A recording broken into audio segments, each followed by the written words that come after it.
Guess I didn't need to bring that out here, did I? Thank you all for being here this morning. You turn that around? Good. Good.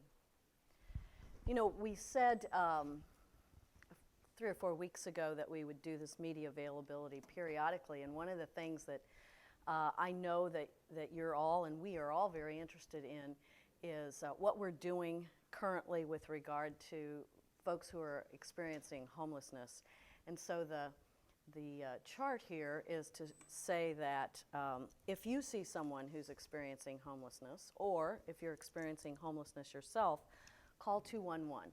211 is the United Way run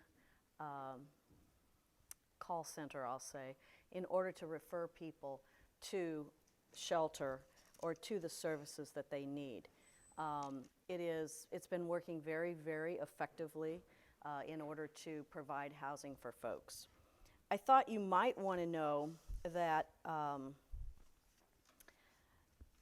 any given day, whether it's winter or whether it's summer, the city and county have about 700 beds or 700 places for folks who are experiencing homelessness. But during the periods that we call the winter outreach periods, we have an additional 200 to 300 beds a night, and that is to help us with the overflow that we sometimes experience on those very cold nights.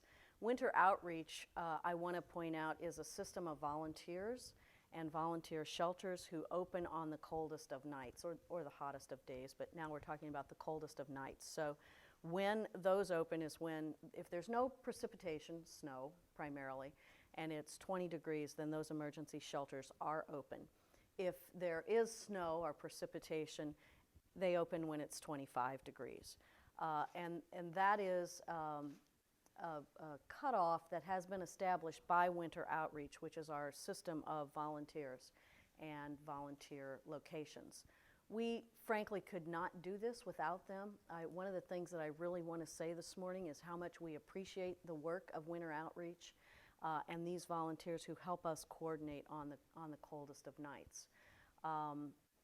Because what that does for us is make sure that anyone who wants to be in shelter is able to be in shelter. Some of you know the shelters, the emergency shelters were open 2 nights this week when it was really cold and a couple of nights last week when it was really cold. Everyone who we know of or who the outreach workers see is approached and asked to please go into shelter.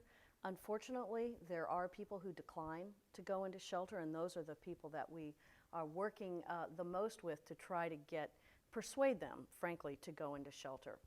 The Biddle House, which most of you are familiar with, has 100 beds on any given day, but one of the things that we're going to begin here just next week, December the 3rd, is Biddle House will have an additional 50 beds every night, not just on the coldest nights, but every night this winter until near the end of March, to really try to house those most chronic of homeless people, to try to persuade them to go to Biddle House.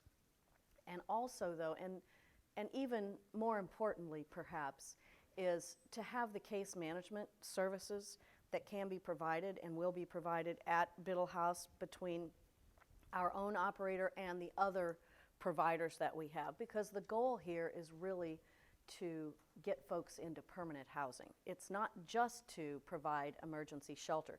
That's an important component, but it is to get folks into permanent housing. Last year we housed 509 is the number I'm given, so 500 people into permanent housing.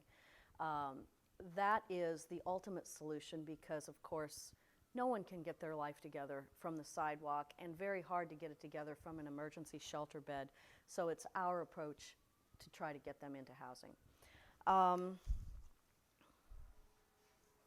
think I've covered most of the points here.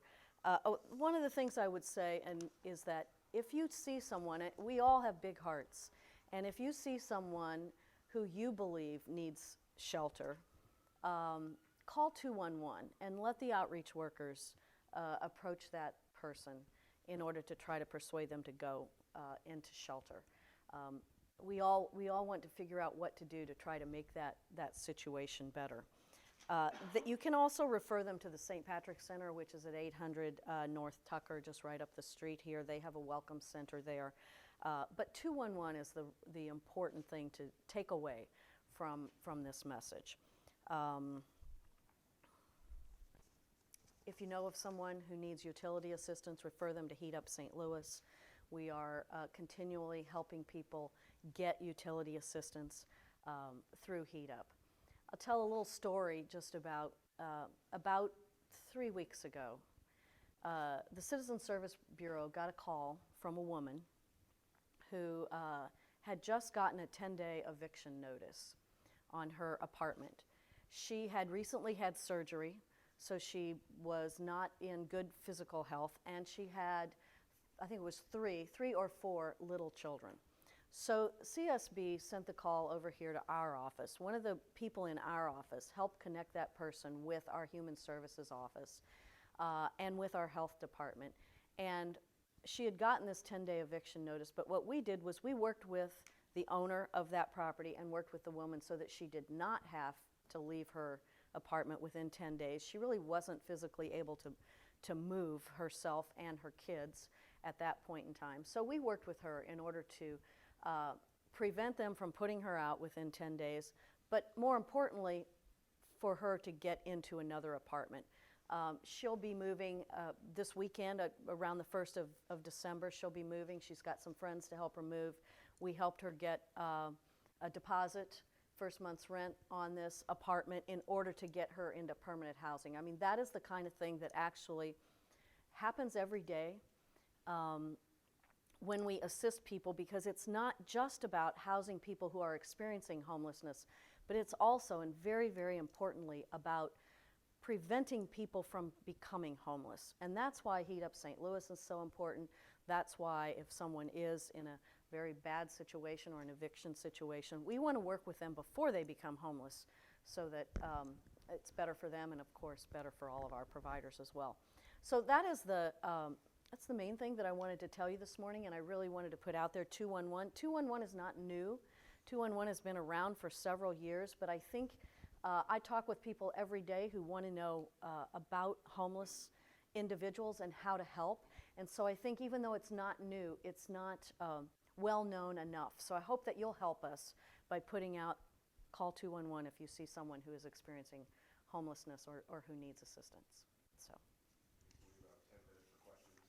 One of the things we've heard over the years about the sort of winter outreach is that there's no real coordination help from the city in terms of where the beds are, transportation from Biddle House to the shelters. Is there anything different this year in terms of letting people who may go to Biddle House when it is full or other shelters to get them to those other winter outreach beds that are Right. open? Well, I think the coordination this year is actually very good, and of course you would want to talk to Winter Outreach to confirm that, but we have been working very, very closely with them.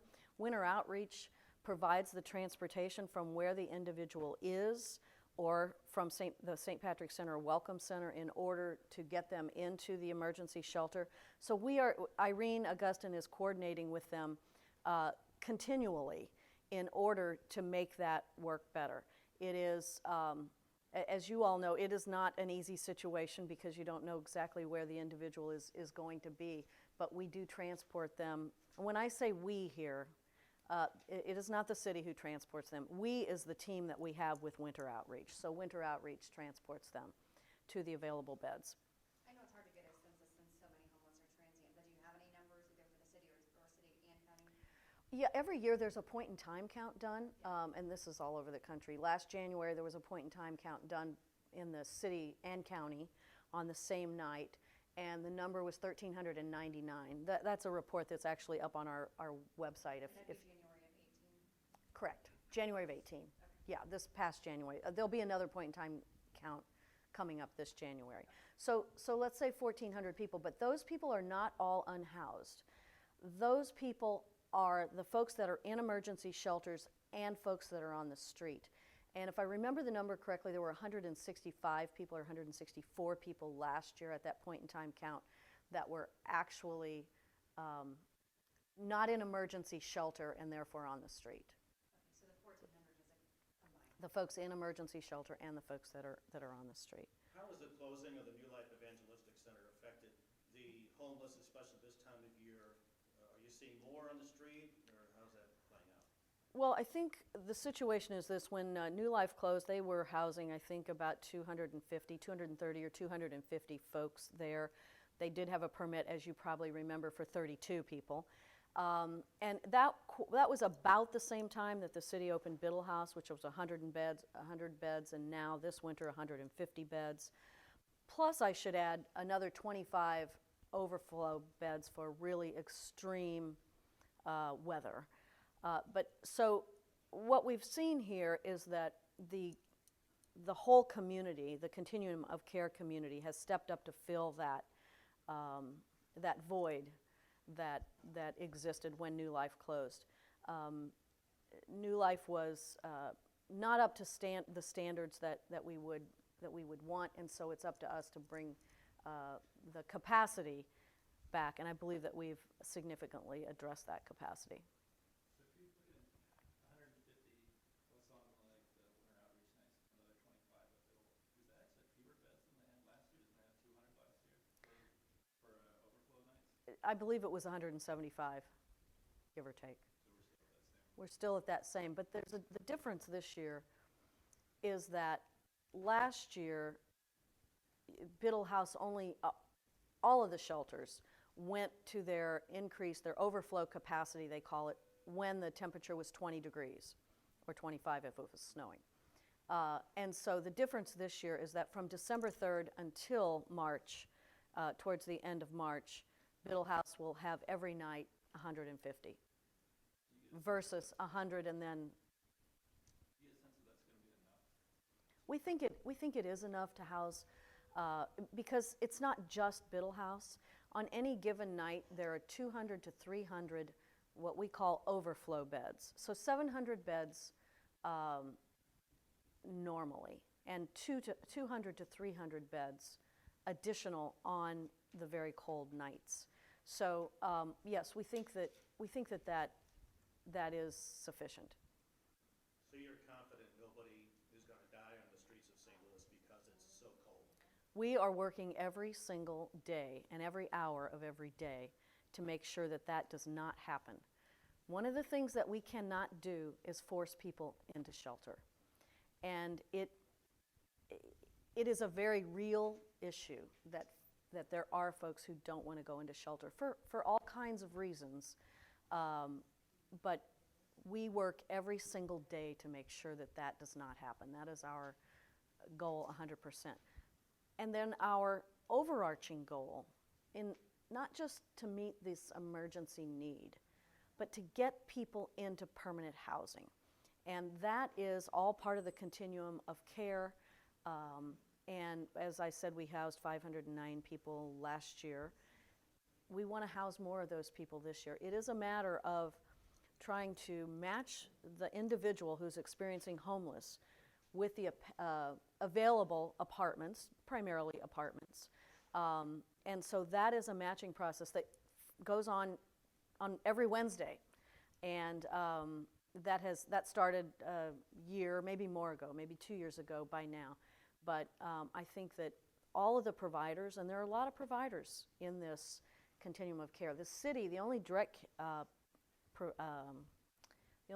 service that the city provides is through our contractor at Biddle House. So these beds are provided by a lot of the nonprofits and then by the volunteer agencies that help through winter outreach. So we work every single day at that. Does the early onset of this cold, does it affect the budget at all as far as what the city has to spend on these type of things?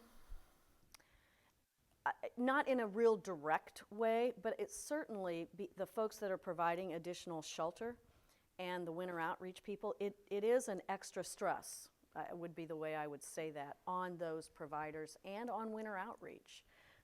It's been decades since we had a day in the middle of November that was 17 or 18 degrees, I think was the low temperature. So that doesn't normally happen. But when it does, we're prepared, and Winter Outreach is prepared to address that. So Mayor, switching gears a little bit, we're doing a story about high convention talk, so two things here. District Guiding Christ, of course, announced that they will not be coming back next year after a 9-year run here. Just wondering Right. if you spoke with them to figure out kind of what went into that decision and what we can do to get better. Yes. And also, of course, yesterday, Oktoberfest was announced. Kind of what's your mindset on that? So kind of two Right. Well, conventions are really important to our region. I mean, they're important not only because we get to showcase our city, we get to showcase our area from downtown to the Arch and north and south, but because of hotel rooms, because of restaurant tickets, because of the entertainment that conventions bring to our city. So we're very sorry to lose Kojic, Church of God in Christ. I have had a number of conversations with them and with the bishop there, both last year and this year. And they are still here, I think, for 2 more years. And then they've decided to go back to Memphis, where they were for 100 years. I have to look up the exact number, but it's a very, very long time. So we were thrilled to have them while they were here, and we're glad to have them for the next few years. And we tried to persuade them to stay. Now, one of the things that you all probably are aware of is that our convention center needs a facelift. Our convention center needs to be a more modern facility in order to be competitive in this marketplace. And so the city and county have come together. This afternoon at 3 o'clock, in fact, there's a hearing in the Ways and Means Committee at the Board of Aldermen in order to hopefully pass out the convention center, the city's portion of the convention center bonding bill, so that we can make major improvements and expansion to our convention center over the next few years. It's critical. You can't just build something and then not give it a facelift for 30, 40 years and expect it to still be competitive. We've got a great convention center, but it needs to be expanded and it needs to be better so that when folks who are making the decisions about where to take their convention, those folks say, oh, you ought to go to St. Louis. St. Louis is a great place. So it's an ever-evolving thing. Oh, of course there was upkeep. But what we're talking about here is not just repairs and maintenance. We're talking about having a big enough ballroom to accommodate the really big conventions. We're talking about having I don't know if any of you have been to Nashville, and that's a very big competitor for us. They have a brand new convention center. It's beautiful. We took a trip down there last year to see it. If you were a meeting planner, you might say, oh, well, let's go see that convention center. It's new. So yes, there's repairs and maintenance that go into our convention center every year, all the time, but it needs a major expansion and to be brought up to date.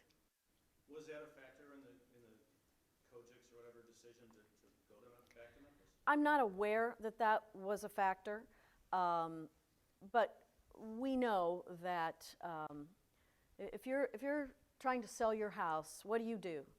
You know, you paint the front door, you do the landscape. I mean, this is the same kind of thing. We have to sell our city every single day. We can't just do something and then put it on autopilot. We have to sell our city to meeting planners and convention planners every day. And having an expanded and renovated convention center will help us in that selling process. Two quick unrelated questions. Is the city planning any gun buyback events? We do not have a gun buyback event on the calendar at this time. Are you hoping to add one to the calendar? You know, it's something that we're in conversations about, but we haven't made a final decision about that at this time. You know, guns are a major factor in our city and frankly in our state, because we have very, very lax, I would call it, gun laws, and so almost anyone can carry a gun anywhere, anytime. I'm happy that soon the federal government has banned bump stocks, which, you know, is the attachment to a gun that holds additional, and so that's going to go into place pretty soon. That will help a bit, but you know, we very, very tough for our police officers. And then finally, yesterday you shared a little bit of your thoughts on Facebook, I guess, about MLS. Can you just Mm-hmm. echo your thoughts and hopes moving forward, what you thought about yesterday's meeting and what you want to see happen? Well, what I want to see happen, I want the MLS to pick St. Louis for the next expansion team and for us to build a stadium here, right on Market Street, with the Taylors and the Kavanaughs putting up the funds to do that so that we'll have a soccer team going forward. Do you credit voters for saying no to the earlier proposition? Because obviously we could get a better deal now with taxpayers not having to put as much up. You know, I think it was certainly a factor. Voters did not support the last deal, which was a year and a half ago.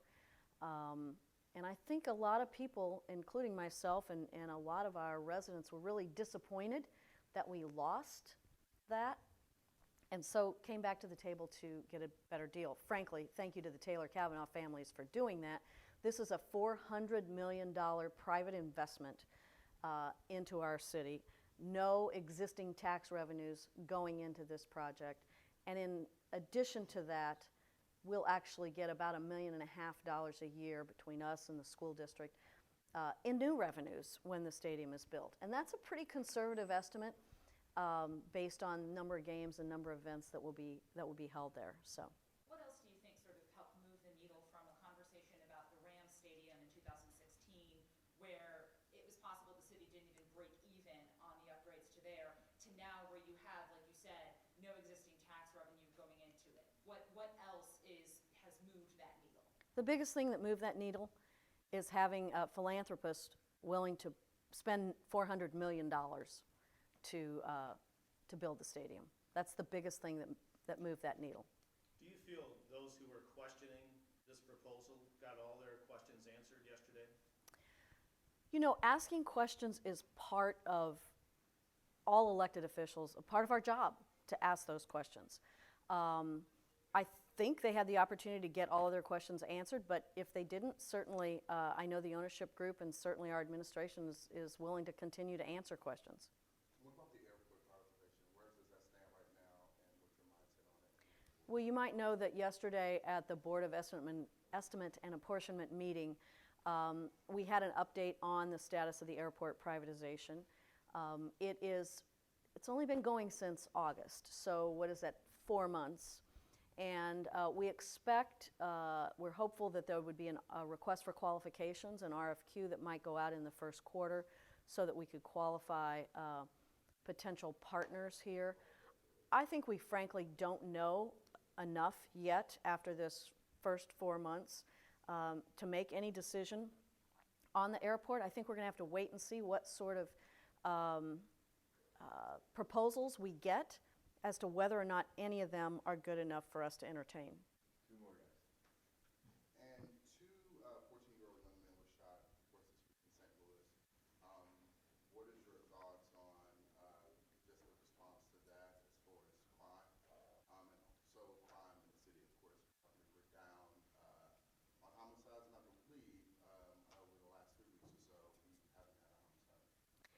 What's your thought? You know, when you say to me, what is your thought on a 14-year-old getting shot? I mean, it is completely heartbreaking. I'm a mom. Many of you are moms and dads, probably. There's nothing good that you can say about that at all. And so it's heartbreaking. Those are children. I think a 14-year-old is a kid, and that is heartbreaking. The proliferation of guns contributes to that. The maturity factor, all of those kinds of things contribute to it, and it's a heartbreaking situation. Speaking of violence, do you have any update on how police recruiting efforts are going in light of the waiver for the residency requirement? We have more applications. You might have seen that Monday, I guess it was just 4 days ago, Chief Hayden welcomed a new class to what they call 18-5. And that means that's the 5th class in 2018 that has started in the academy. So he welcomed 30 young people into that. I think that that class was chosen from a group of people before the residency waiver was put into place. So we'll have to see how many of those folks that are applying that don't live within the city of St. Louis actually come into, say, the next class, because there's quite a bit of screening and that sort of thing. But I think it's a very hopeful situation that will help us in our recruiting in order to, if we don't tell you where you have to live. there are people in the city of St. Louis who live in the city of St. Louis who work for the county police department or other police departments around. So I think it will be helpful, and I think it's one thing in a series of tools that we're doing in order to try to recruit additional police officers. You probably know about our cadet program. The cadet program is a program where young people who've graduated high school, so say 18 to 21, you can't go into the academy until you're 21 years, or you can't become a police officer until you're 21 years old. You can go into the academy prior to that. So between those 3 years, the cadet program takes a young person into the program. They work 15 hours a week, give or take, at the police department with the police department. Hopefully they're also going to school at the same time, whether it's junior college, four-year college, so that they can then figure out, well, do I really want to be a police officer? Because if you graduate at 18 and you think you might want to be a police officer, well, you might be doing something else by the time you're 21 and can actually go into the academy and become an officer. So this is a pipeline program. This is a long-term approach that is one of the tools that we're using to recruit additional officers. This is an issue all over the country, recruitment of police officers. 10 years ago, it actually wasn't like that. 10 years ago, we had more applicants than we could put through in our academy classes. So, the situation has changed, and we have to change with it. Thank you, guys. Thanks all. Appreciate it. 211, please. Yeah. Tell everyone to call 211. 211. 211 for anyone you see who may be experiencing homelessness. Thank you.